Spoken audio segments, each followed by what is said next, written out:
إن الحمد لله تعالى نحمده ونستعينه ونستغفره ونعوذ بالله من شرور أنفسنا ومن سيئات أعمالنا ومن يهده الله فلا مضل له ومن يضلل فلا هادي له وأشهد أن لا إله إلا الله وحده لا شريك له وأشهد أن محمدا عبده ورسوله.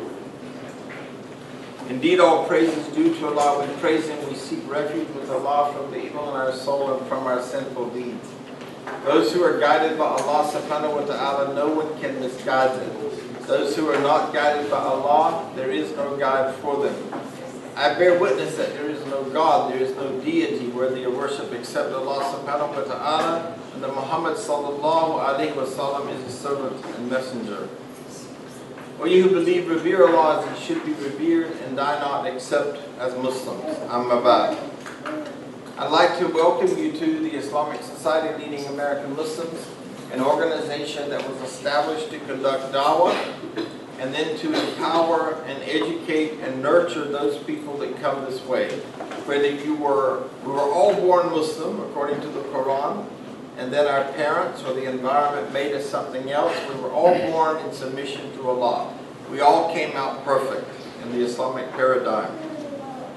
But whether you came back to Islam from a family that wasn't practicing, or whether you embraced Islam from somewhere else, we're here to nurture you and to accept you wherever you are in your faith journey. We have a rule, a very strong rule, that there's no indictment, no castigation, no criticism, no negative judgment, because we don't believe that people are empowered, and we don't believe that people are nurtured or that people grow when you're being beat over the head. So if anyone does that, please let me know. I'd like to address it. I want everyone to feel safe here. I want this to be an envelope, a container of safety, where you actually come, and it's the hospital of the brokenhearted. That if you're going through something, you can come here and feel safe. That no one is going to criticize you. Having said that, is anyone here for the first time today? Probably someone will come on MST, Muslim Standard Time, eventually, and they will arrive after the fact. But anyway, I want to thank Sharon for bringing this. I happen to see her put it up here. We collect these, we turn them into Staples.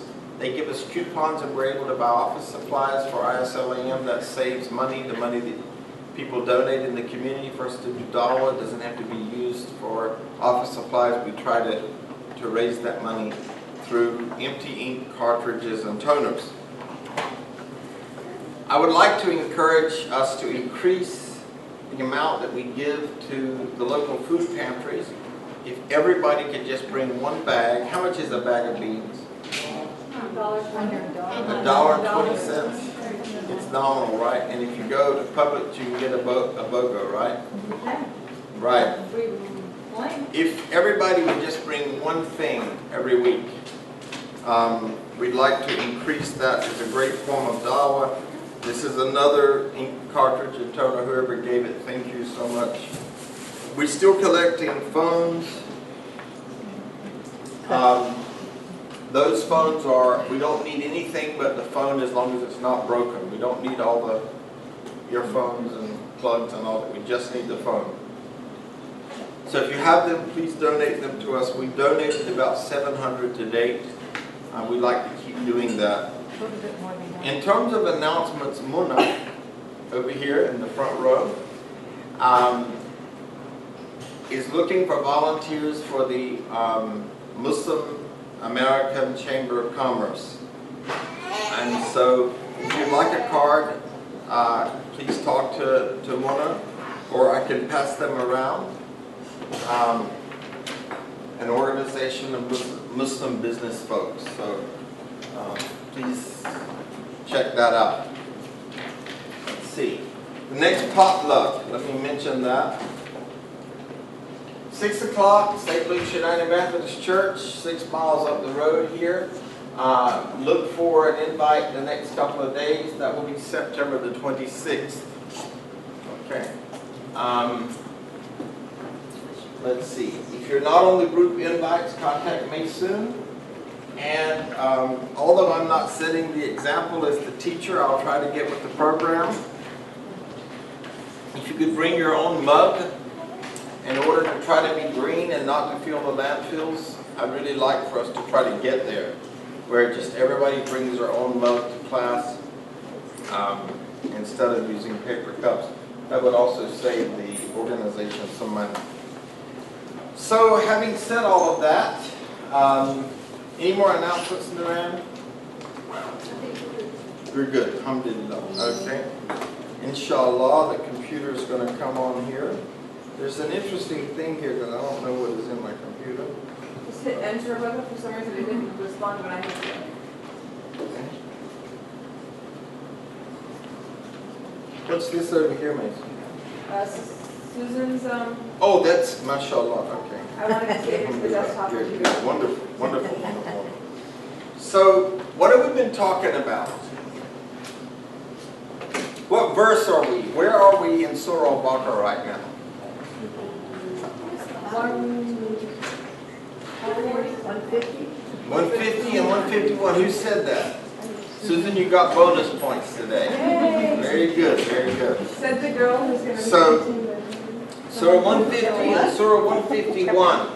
And what we're reviewing is a number of things that that verse addresses.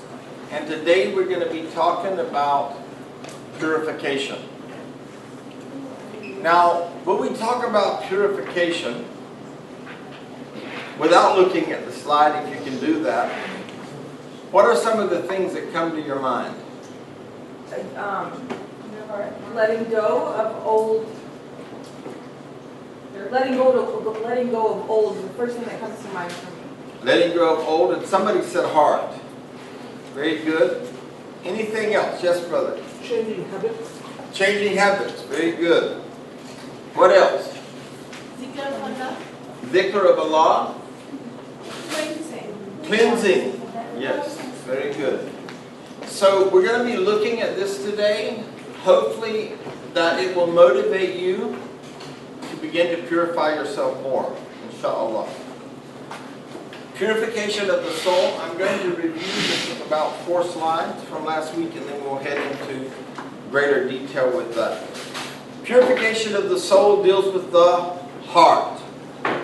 Now, Islamically, we talk about tahara, which I'll get in later in a little more detail. It is one of the first things that children learn when they go to a Sunday school program or a Friday school program or some kind of program at the masjid that teaches them the fundamentals of Islam. One of the first things they learn is that Muslims are clean. They learn that the place where they're going to pray must be clean. That the clothing that they wear must be clean. That if they excrete a bodily function on their clothes, then they must change clothes in order to pray. So that is a function of purification as well. But the ultimate purification is not about this body that's created out of dirt. This body that's created out of dirt is going to go back to dirt. If you can look at it in that respect, the body in and of itself doesn't have that much value when it comes to eternal life. It's what you do with it. But the heart, the ruh, the spirit, is what we want to purify. We want to maintain it in the way that Allah gave it to us. Allah said, let there be no change in it. And so when Mason said, empty yourself of the old, that's exactly what we're doing. What was so attractive, one of the things that was so attractive about Islam is that I was sort of born a counselor. I remember in the 7th grade in school, a pregnant school teacher came and asked my other school teacher if I could come out in the hall and pray for her. So I would sit in the principal's office and actually counsel people. I was allowed to do that. At what age? I was in junior high school, whatever age that is. But helping people empty themselves. It's so important. And I want you to think about this for a moment. And I may have said this before, you might have heard this before, but in this context, if you have something impure food, you will do one of two things. You will either regurgitate to get rid of it, or you will get diarrhea. But one way or the other, if there's something bad in that body, it's going to reject it.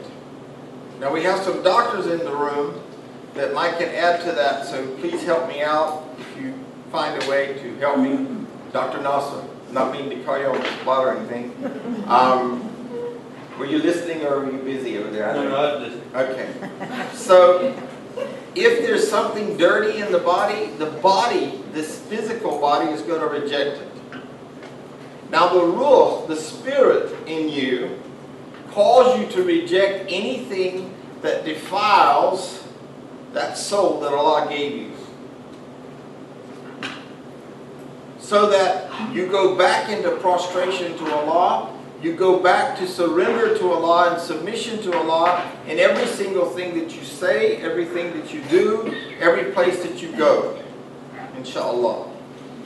This really, when we talk about purification, it is very intensive. And what's really sad to me is that we don't hear enough about purification. And I think when we finish today, and you see so many verses, and I'll tell you how many verses there is eventually, but obviously we can't go over every single verse. But I think the point will be driven home. So purification of the soul deals with the heart. Hearts cannot obtain their desire unless they are connected with their Lord. They cannot connect with their Lord unless they are pure. In the Christian context, they say you can tell a tree by the fruit it bears. So the things that we say, the things that are in our heart. You know, when something happens, and you lay down to go to bed and you find all of a sudden you're angry. Somebody has just told you something, and you're angry about it. And in your heart, there's this racing that's going on. You can't stop thinking about it. And in order to go to sleep, what do you have to do? Make dhikr. The only way you can relax and get calm again is to go back to Allah. So one point is never drop stuff on people just before they're going to bed. Try to deal with it earlier in the day so that they can relax before they go to bed. 3 hour window. Because Allah is pure and only accepts that which is pure. And we're going to talk about that a little later in Hadith Qudsi, in the 40 Hadith Qudsi. One of the Hadith says this, that Allah is pure and He only accepts that which is pure. Every single thing that we do, if it's not with a pure intention, Allah will not accept it. No matter how good it is. And this is a lot of people struggle with this in their mind because their understanding, the Aqidah, is flawed.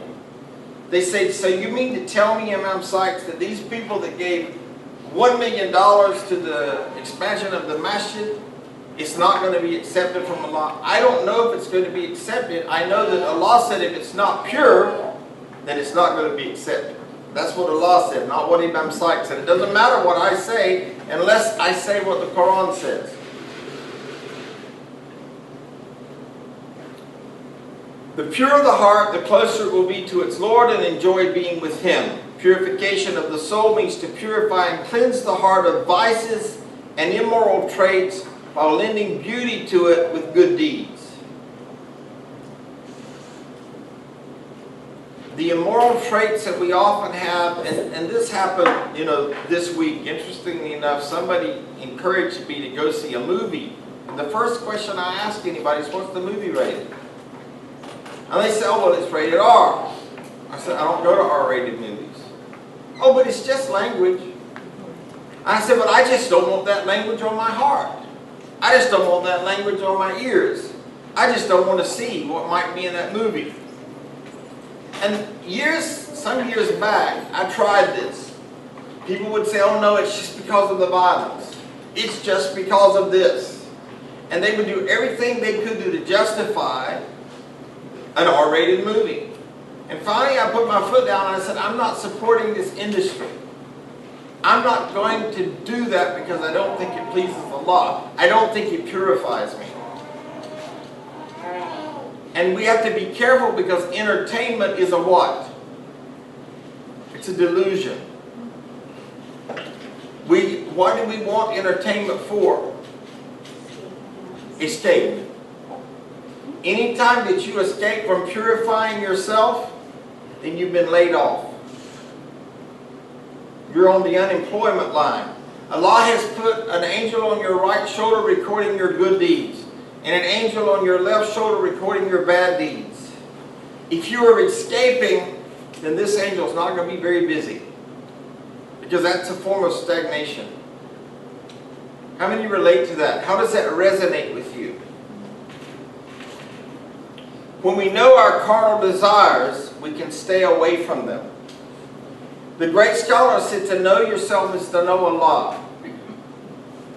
The art of psychodynamic therapy or cognitive behavioral therapy or Gestalt or any modalities of therapy is to get people to look at themselves and empty themselves where there's cognitive dissonance, where their belief system isn't in alignment with their behavior. Now, I work a lot in my practice with getting people to learn what they believe. Now, when I work with Muslims, when the belief comes from the Quran and the Sunnah, there's no question about it. But how many of our beliefs come from the media? You're not pretty unless you're a cover girl. Look at the deceit of that. You got to cover yourself up to be pretty? Isn't that a play on words? Cover girl? Look at the commercials. How have we bought in to this world of commercialism? It has actually become gods for many of us. We actually believe it. If you don't use Colgate, your teeth are going to rot out and you're going to look like that. You know, and we actually believe that. We actually buy into this materialism and this commercialism instead of buying into what Allah says.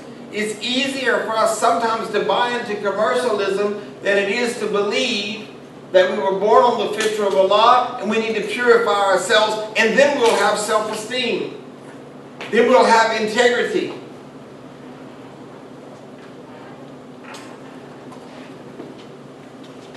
This connection to Allah, this fitra of Allah, this connection that you had the day you were born is clouded by what?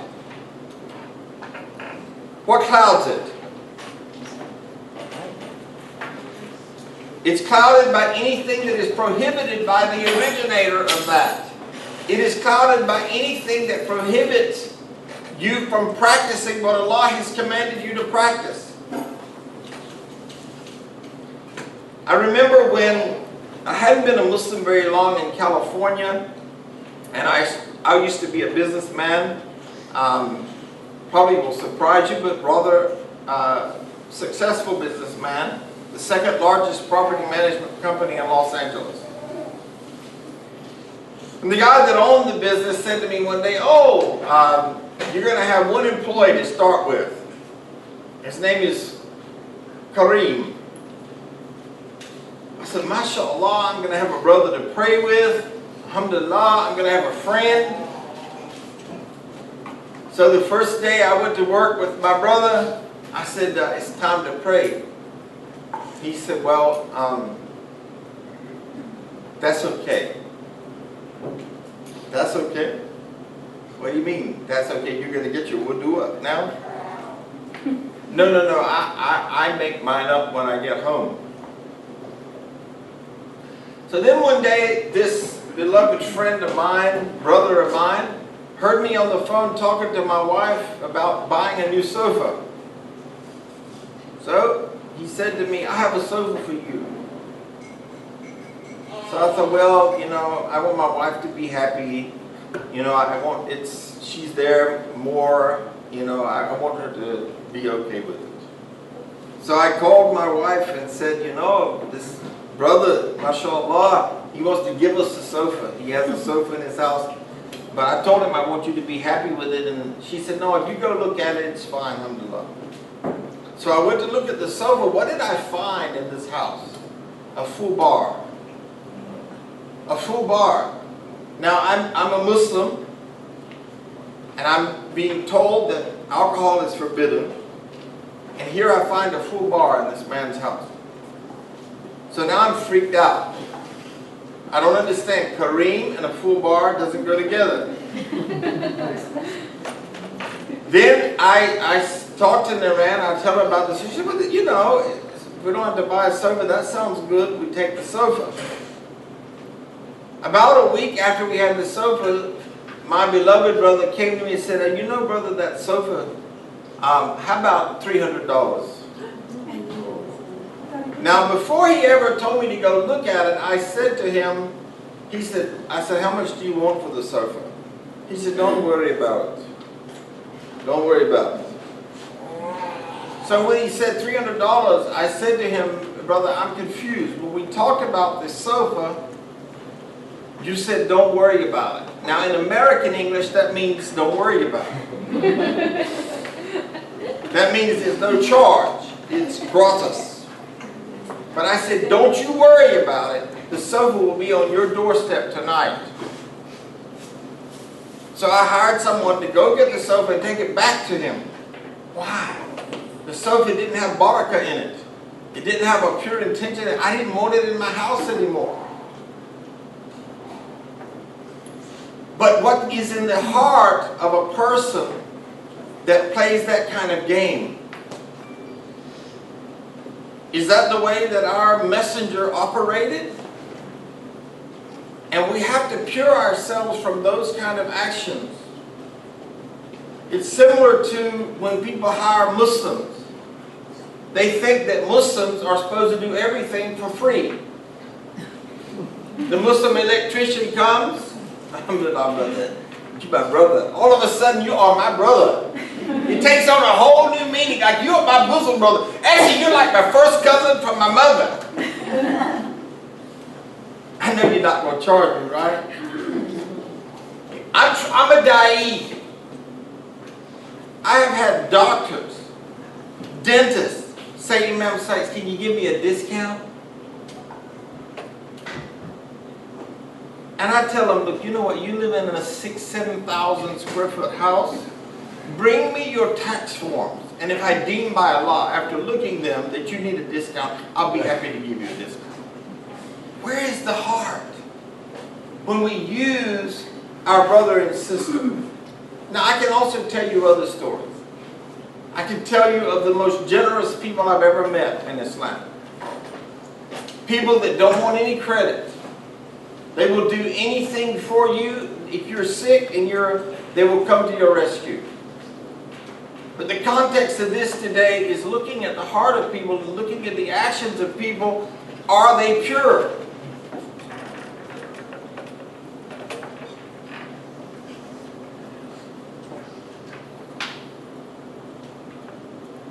I'm getting older. I have to enlarge my screen.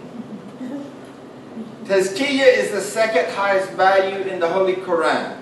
Thank you, sister. Let's see if this works today. MashaAllah. After Tawheed.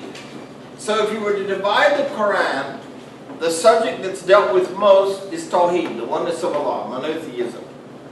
The second subject that's most repeated in the Quran is the subject of purification of the self. Why is our ummah in the shape that it's in? Because we haven't gotten this. Now, I don't know, but it seems like to me that if we were reading the Quran, which we've been talking about, the necessity of reading and reciting and making dhikr, that we would hear and see over and over and over again that we need to purify ourselves. We would see that the Prophet Muhammad ﷺ came to purify the people.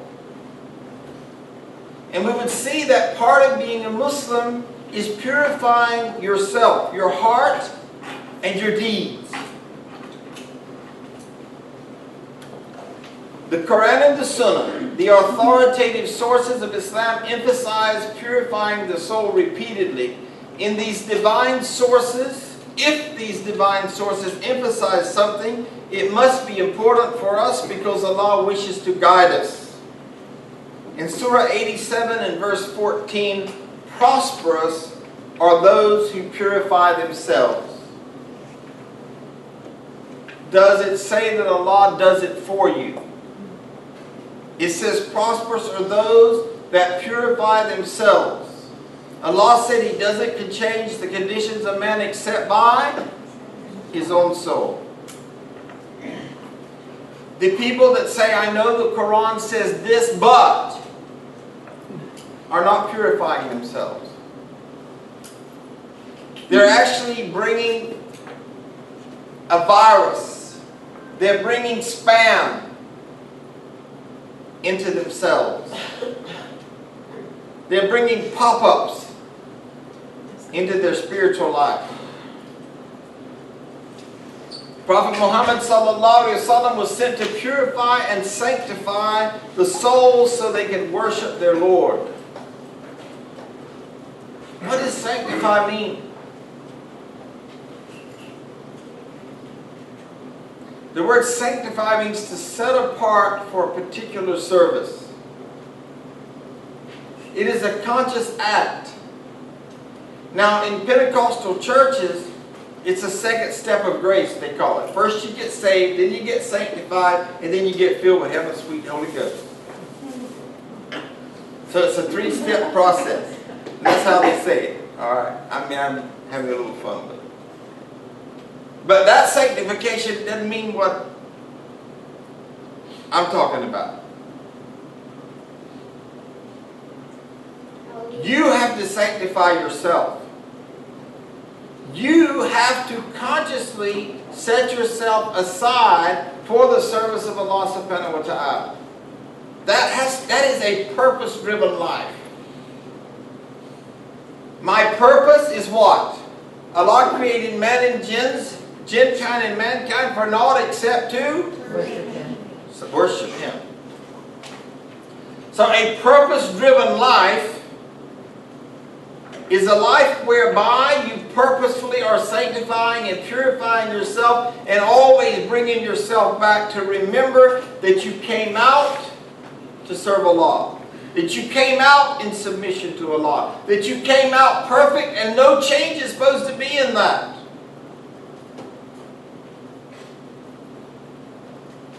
Rewards are promised by Allah subhanahu wa ta'ala to the person who purifies his soul by practicing obedient devotion and staying away from distractions.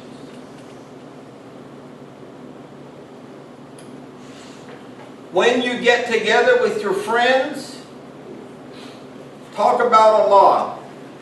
Take a verse out of the Quran and talk about it. Have a halakah. Allah loves the houses where His name is lifted and praised. It is very easy when people start getting together to go down the drain real quick. To start talking about what you're doing if it's not what you're doing for Allah. If you're doing that, who are you praising? The ego idol. The I. I believe that it was either How to Win Friends and Influence People or The Power of Positive Thinking by Norman Vincent Peale. I cannot remember. He talks about how people love to talk about themselves.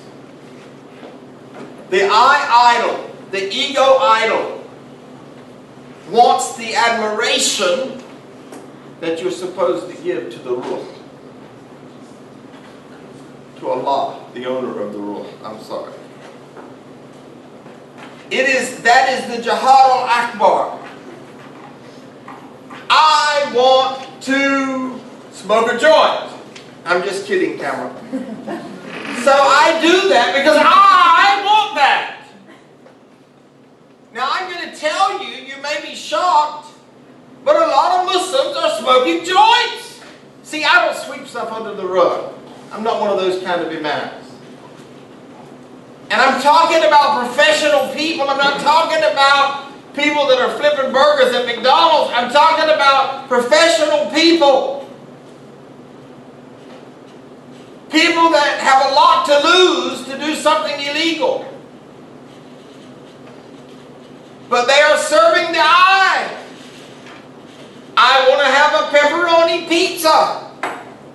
I want to be cool. I want to drink. Or I want to gamble.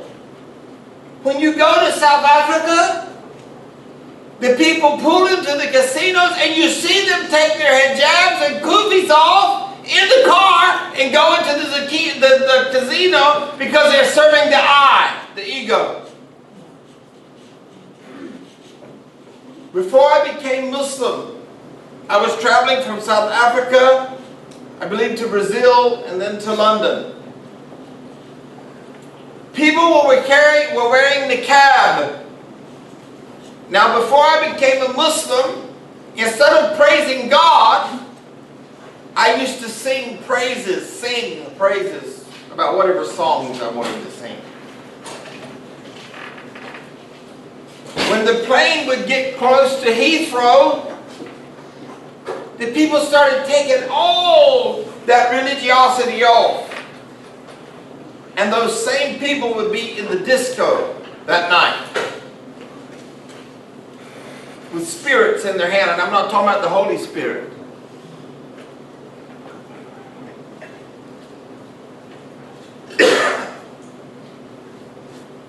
Rewards are promised by Allah to the person who purifies his soul by practicing obedient devotion and staying away from distraction. Surah Taha, verse 76. Garlands of lasting bliss, graced with flowing streams. And there they will stay. Such is the reward of those who purify themselves. People say to me, Imam Sykes, I want to go to paradise. This is a hard world to live in. And sometimes I say to them, what are you doing to purify yourself? And what are you doing to defile yourself? And they said, well, you didn't have to take it there, did you? Because they don't really want me. They want me to stroke their egos. That I factor. Surah Al-Shams.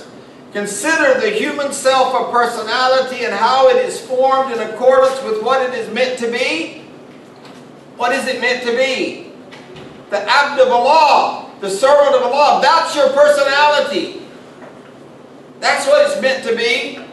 What it was made for and how it is imbued with moral failings as well as with consciousness of Allah. To a happy state shall indeed attain he or she who causes the self to grow in purity. And truly lost is he or she who buries it in darkness. People say to me, I just don't know why I feel so lost. I don't know why I'm so confused. I don't know why there's so much darkness in my life.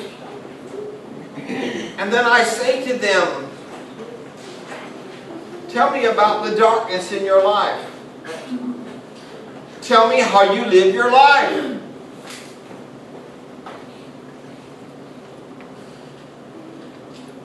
And you know what the first answer is usually? I don't know. There's a rule in my practice, and one of the first things I tell my clients is, you're not allowed to say I don't know. Every human being knows exactly why they do what they do. You may pretend you don't know, but you do know. It's in there. It's recorded in the back of your brain. We use about 10% of it. 90% of it's old files. So I tell people you're not allowed to say I don't know. You might can find another therapist that'll let you off with that, but not me. You came here to find out, so let's lift the veil. It's there. The answer is there. When thy Lord drew forth from the children of Adam from their loins their descendants and made them testify concerning themselves, saying, am I not your Lord, who cherishes and sustains you? They said, yeah, we do testify this, least you should say on the day of judgment, of this we were never mindful. You see, you do know. You do know that subconsciously, or in that world of souls, before you ever became a human being, you testified that there's one God. You knew that the purpose of your life at that time was to serve Allah, and you even said it as a soul. The soul had a voice. Each individual in the posterity of Adam had a separate existence from the time of Adam, and a covenant was taken from all of them, which is binding on each individual. We, our soul, made a covenant with Allah, and it stood in the court of Allah, and it testified and said, yeah, there's only one God. So we can't say, I don't know.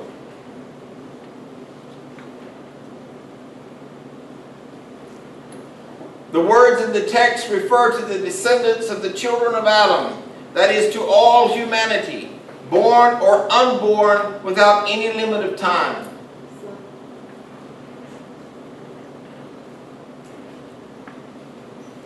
So those of you who haven't had children and plan to have children, those souls that are waiting to be produced from your loins have already testified.